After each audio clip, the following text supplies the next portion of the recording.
Welcome to the Athlete Brand Advisor Podcast, featuring advice and interviews about athlete branding. Learn how marketing, public relations, and broadcasting can grow your brand. We also have special episodes to talk about recent news, events, and anything in the world of sports. The podcast is sponsored by Pliable, a versatile marketing, PR, and broadcasting company that identifies opportunities and creates tailored content for its clients.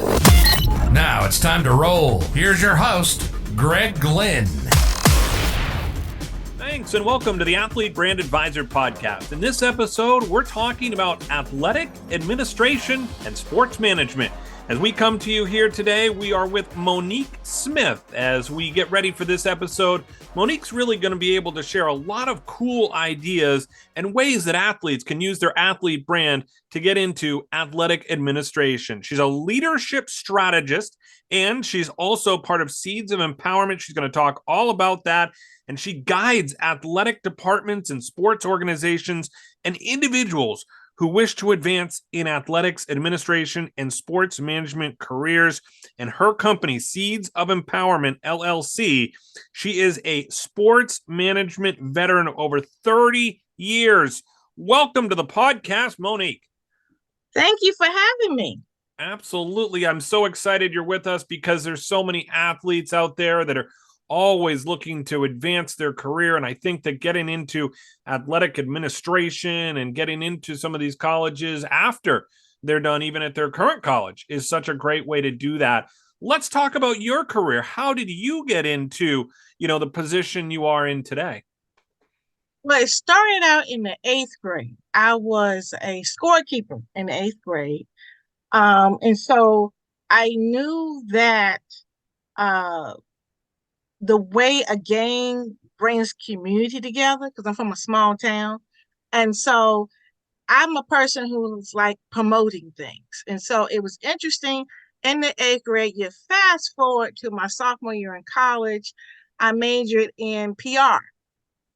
And so there was a little sticker on top of the bulletin board that said, looking for CIAA PR interns. CIAA is Central Intercollegiate Athletic Association, a Division II conference at that time had 12 institutions. This is 1988, and I answered that call. I was one girl among 3 guys for interns, and so it was interesting because I knew what to do. I mean, I had Tony Massenberg. We went to high school together. He played for Maryland. Right. I had to put his stats together for Lefty Driesell when he was being recruited. Right. So I knew what all this was. And so fast forward my senior year, they told me St. Paul's College was looking for a sports information director and I should apply. And I did. So my first full-time job straight out of college at 22, 23 was sports information director for St. Paul's College, a member of the CIAA. And my role there in 8 years, I went from being an SID. I was a senior women's administrator. I became interim athletic director at 28 years old. So I had to learn quick, fast, in a hurry. Yeah. I remained in that role for 2 years, and then I did Division I compliance. And then the CIAA said, come on back home. And so I did. I was the PR director for the CIAA, then director of championships, then director of governance, and then essentially chief of staff. I was there for 13 years. And the last 10 years, I've been a consultant. Wow, that's a really incredible story to go from scorekeeper, to where you went. And it just obviously speaks to your passion. What makes you so passionate about the work that you do?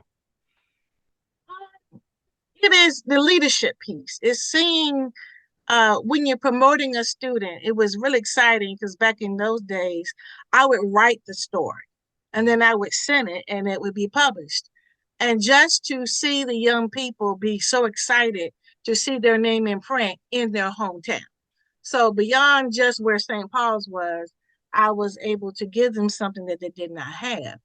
And so, but, like if anything, to get to this point, you got to know the steps in the process. And so it became, I was waiting to see who was going to be eligible to play. And I got tired of waiting. So I went and learned Yep. how to certify student athletes for eligibility. And as you know, leadership, people gravitate to people who get things done. And that has always been me. And so that's really where I am. I've always had a tendency to look ahead and to be able to see the trends and prepare where I am, institution, organization, to meet where we're going. And so I'm an avid reader. And so preparing our young people, you build trust by understanding what's important to them. And then you can train their minds to be able to see things. It's really interesting. Kids today are so apprehensive about making a mistake. They don't want to try, you know? And so to me, a leader is being curious, taking risks, but calculated risks to see if it's going to work out and to go and do that. And so I'm trying to, in my role as a consultant, in my role as an adjunct professor, and hiring young people to work basketball tournaments. I worked with Boo Williams in his sportsplex. And that's why it gives me joy to be able to teach and then be able to see them execute and then show them. I said, look, that banner right there is not hung correctly. That's really like $5,000 that's being messed up over there. Yeah. It's important to make sure that stick is in the middle and there's not a crease in it. And it's like, oh, so to me, just the leadership part of it, leading people to the next at this point.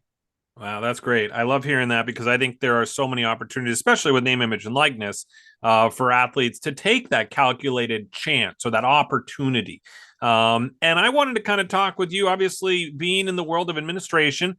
When did you learn kind of about name, image, and likeness, that it was going to happen? And what do you see as kind of the next frontier for name, image, and likeness? Well, I have to tell you, as the kids say, I'm an OG. So it's hard to train OGs in new ways. But I do know if you don't get on this train, you won't be able to assist those who are already on the journey. And so for me, it was like, no, you don't want to do that. And so because it really is the Wild Wild West, because you're talking to somebody who served on several NCAA committees. And so I know the process. And it's interesting enough, people don't really realize it's really like Congress. You have a committee of people, but the people change every year because of different people sitting in the committee. And so depending upon what's important to them, what part of the region they are in, what kind of influences they have, because you do know name, image, and likeness happen in the state houses. It did not happen in a college setting in higher ed. It happened to say, well, we're going to make this right.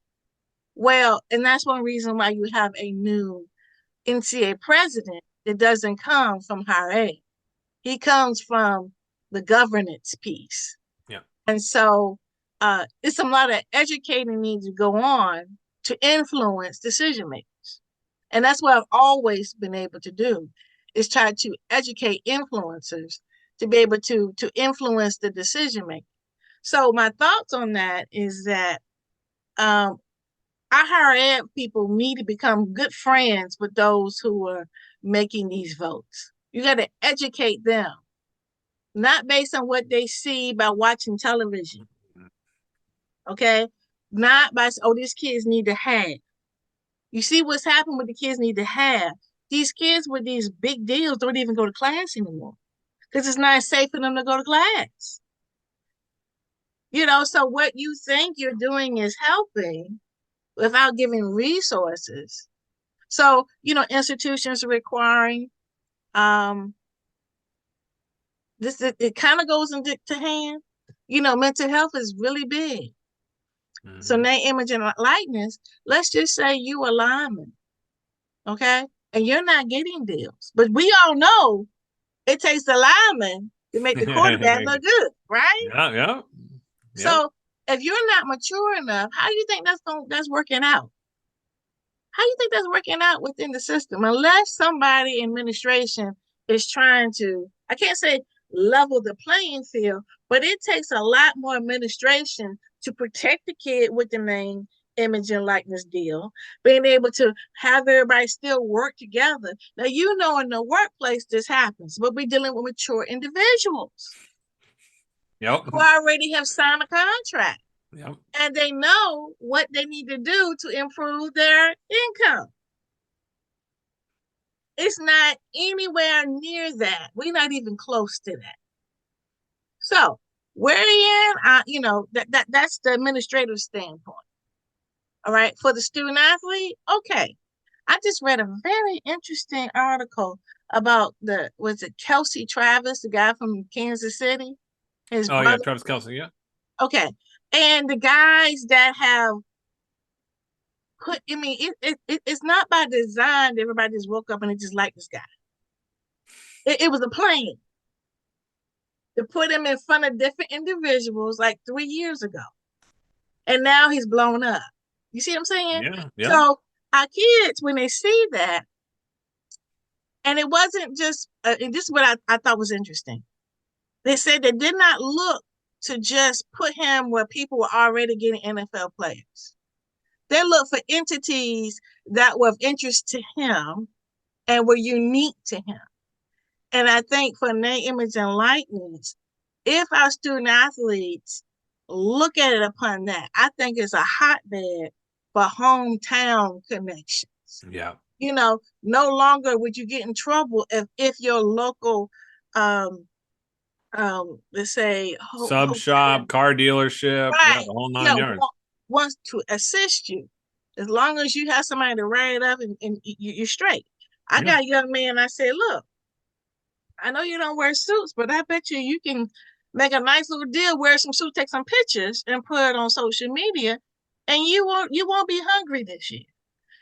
So if you take control of it instead of waiting for somebody to fall into your lap, that's where I see a problem. Yeah, no, and I think that's another good point too. I always say that there is such an opportunity in your hometown. And I think that comes from our PR background, Monique. Like, you realize that that's where the stories are, right? That's where the people are that are very much invested in you and I want to support you, that kind of thing. So I always look at it like, boy, if you're going to go do that, that's where you need the help. That's where I really come in as, a marketing agent and help a lot of these athletes in their hometowns. I do these athlete outreach tours where I will bring them into that restaurant or bring them to that car dealership and say, hey, this is who this is. You know who he is or her she is. Oh yeah, we remember you, and then the conversation starts. Just clicks. Yeah, it just clicks. And that's what's really special for me, is to be able to bring that magic to some of these athletes that really deserve it. I mean, it's been a long time coming. But I always also emphasize, following the rules, right? So there's also, all the compliance stuff, which you're very familiar with. And I'd love to get your thoughts on this, because I've been talking with people and we've said how it's the wild, wild west. But right now, from a compliance standpoint, we've got it where the schools really aren't allowed to encourage or induce these partnerships. They haven't really been able to take on a role of educating as much as they probably could or should. And then they're also put in a very difficult spot, because they then are the ones who have to enforce the compliance around if an athlete is going to use the logo and marks of the school, to then slap them on the wrist or try and tell them you can't do that. And so they're in this very weird spot. So I'd love to hear your thoughts as being in compliance, what that's like.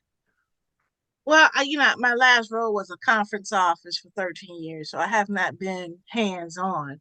But I have served as a moderator for panels with athletic administrators of recent to educate on NIL. And so one of the things is the fact that you can embrace your student athlete with the logo and with items. That does curb some of the stress of saying no. But you can have parameters. Oh, you can't wear this with this, and that would probably ease some of that, but also assist there to be a partnership between the athlete and their name likeness with the institution. I mean, that's free publicity. But you got to be able, you can't, even like name, image, and likeness in some states, because that's the thing. Name, image, and likeness rules are based on state of where the institution is, not where the student is. So there has to be some, again, constant education with that. So, generally all states, you can't have alcohol and you can't have tobacco and things like that. You can't endorse those things. But you still have to educate that, because guess what? We have people in the locker room when we win a championship smoking cigars. So, the kids are confused. I thought we couldn't, or can't we? And how come? So it's a constant thing of educating. Yeah, no, I think you brought up a lot of good points, especially as people get influenced and people learn more about name, image, and likeness. Obviously, 2.5 years in here now, as we go into 2024. What are some of the advice you might have for an athlete that wants to get into athletic administration, and maybe a way to kind of work their way to the top? Most importantly, is to volunteer. Volunteer. I mean, internships are so important, because you can learn what you don't want to do. And I think, true. Yeah. Oh my goodness. I interned at BET, at my local TV station here. I didn't like, my creativity does not work well in 24 hours. And so slogans come to me in my sleep. And so those type of things, I got to be able to control what I can control. Let's be honest, I'm a control freak.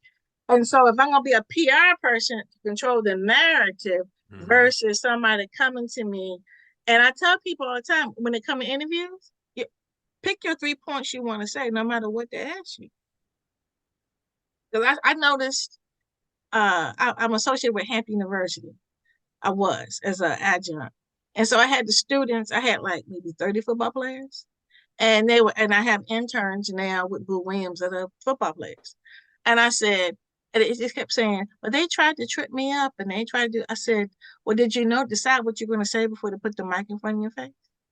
So that young man, we just did a whole 3-day basketball tournament, 40 teams. And, he just kept coming back to me and saying, well, how do I do? I said, take the words out and you design how you can put them out. You can't mess it up. It's going to be okay. I'll be standing near you. And that's how I learned. I interned, I worked. I think I had like 4 or 5 different internships. But because people saw my work ethic, they said you need to go for the sports information job. They did not have football, but they did have volleyball. And no one in the whole conference was doing volleyball stats. So that's the second thing. Volunteer, number 1. Number 2, do what no one else wants to do.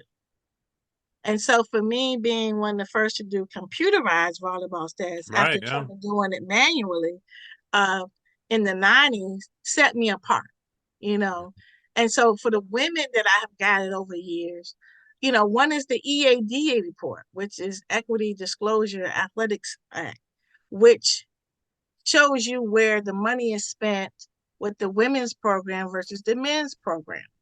And it's called EADA. And that is where you can either, if I'm taking it from the positive side, you can tell the true story of how you are accommodating your women's sports. For instance, you have a track coach. He coaches women and men. So although in the spreadsheet, in the accounting system, the little zebra sheets, he may have a price of have a salary, but you need to divide it between men and women on this report because he's coaching both. Right. But, naturally you just put it on one and be happy. No, because it doesn't show the true nature of what you're spending. Because I'm talking about spending on your women's program by supplying resources. So that's when I first started consulting in the 2000s. That's what I was consulting on. I said, we're not showing a true picture. But then when I did that, I could be able to educate. Oh, well, why don't you go ahead and hire a woman over the women's program so you can have a woman over your track team? Okay. Oh, you don't have any women coaches. Did you notice that? So those type of things of what you do, because again, nobody wants to do that. And I would tell the women, I said, now you go ahead and do this report. Nobody else wants to do it. And then you do a presentation, not just to the athletic department, but to the business office, to the financial office, to the VP, and then they can see where they are. And guess what? Always, I want to say 98% of the time, they were able to find cost savings. Wow. Yeah. Well, I think also too, I've always said this is that, basically I feel like name, image, and likeness is the best thing to happen to college sports since Title IX if you're a female athlete, because now you've got a voice, now you've got an opportunity, and now there's supposed to be obviously equality. And we're not seeing a lot of it quite yet, but I think women's sports have a chance here to really emerge stronger and better than ever because of name, image, and likeness. Well, let me ask you this. In your role, how many female athletes have sought your services? Well, I would say that it is heavily female, quite honestly, for you though. Sought you out. Oh, absolutely. Yeah. Because, well, one of the things that I do, I also have Mission E50, which is I will always represent more than 50% female athletes. Okay, so I already work with females. Right. Yeah. So you're intentional. And that's what needs to happen. Yeah. The problem is, again, I'm going back to psychosociology of sport. Yeah. Women are not socialized to be asked. They wait to be asked to dance. Men, they just go out and I'm gonna try it, I'm gonna do it and see what happens. When women are like, let me see. Now, women. Well, let me go back to clarify something, because you're right. I've most of the time been the person who does the reaching out. Right. It's you're not intentional. Yes, that's true. Yeah. That's what I'm saying. It has to be intentional. All right. Athletic department cannot. This is when they have to. This is when this allows them to step in. You cannot just sit there and wait to see how it's going to fall, because you can't touch their image and likeness. Because what's going to happen, the Title IX is going to come back on you, even though you don't have any control of that. You have got to be able to educate your collectors, your boosters, or all your business people that doesn't have to be equal, has to be equitable. Okay, there's a difference. And so the point is that women traditionally don't go out and go ask for it. Guys will. Traditionally, people, now I love it that the fan base is improving. We need to educate the fan base to be able to utilize those dollars and those times to help the women out. Now the thing is, you have women who have the most money, like the highest deal. Right. But you have fewer women participating. And what I say is, look in the mirror. Your hair, your glasses. I don't have lashes. My lipstick. You know what I'm saying? The books I read. All of these things, you can go out and say, I could be influenced. Just very basic. But they don't think of that. And that's what I teach in class. And mind you, when I jumped on this, I had a class in the year presentation. Young lady was on the basketball team. And she didn't even call it what it was. It was why are women athletes treated differently. So I'm sitting there watching her presentation. And she tells me that she's offered $100 a week to post about, it was like one of them drink stores. Oh, yeah. Okay. But a guy on the basketball team, he was offered $200. Oh, my goodness. I was livid. And this was like the end of the year, end of the semester. It was like in the fall. I jumped on that thing. I was like, okay, so, and I could tell. What was the impetus? She just took what was given to her. She didn't negotiate. And then because she was friends with the basketball players, that's how she knew. And so I had to educate her. And so then the next fall, she says, can you read over this contract? I said, well, I work for the institution, really can't, but I do have people that can review for you. But I can teach you what a basic good contract looks like. Okay? Yeah. And that's what I did. And then one of the things there was a guy who was, all this is after class, right? I never could leave a class because everybody was always waiting to see me. And I would say, okay, another guy was like, well, yeah, I'm getting this percentage. I said, so I didn't say that's what he was getting. All right. But there are certain things I said, what are things that you want? And that's when I also said, who's doing their taxes? Yeah. So I just think a basic, even if the NCAA could just give a basic one of what should be in it, then we would have a template of what to be able to tell them to look for. Yeah, and I think that's going to be coming. They've talked about standardizing contracts, which will be interesting to see if they can get that done. But that would be helpful. That would be really helpful. I think make things a lot easier for a lot of different people. So let's also finish up here on advice that you have for athletes in this day and age to try and be successful, whether it's during their career, after their career. You've talked a little bit about the mental health aspect. Let's go for some advice from you. Well, I was just finish up with, you asked me, the first thing is to volunteer. The second one is to be able to stand out. All right, stand out. And when you do these things, it builds your confidence. And I think that's where I see the most, even in guys. Yep. And I'm saying, test it out.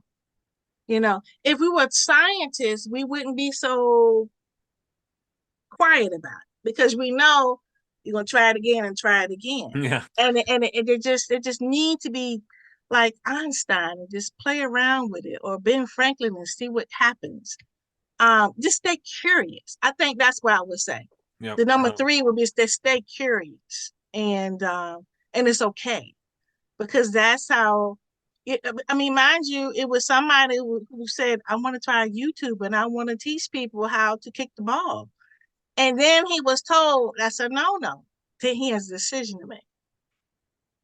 Yep. And there's nothing wrong with that decision. That decision changed the whole world.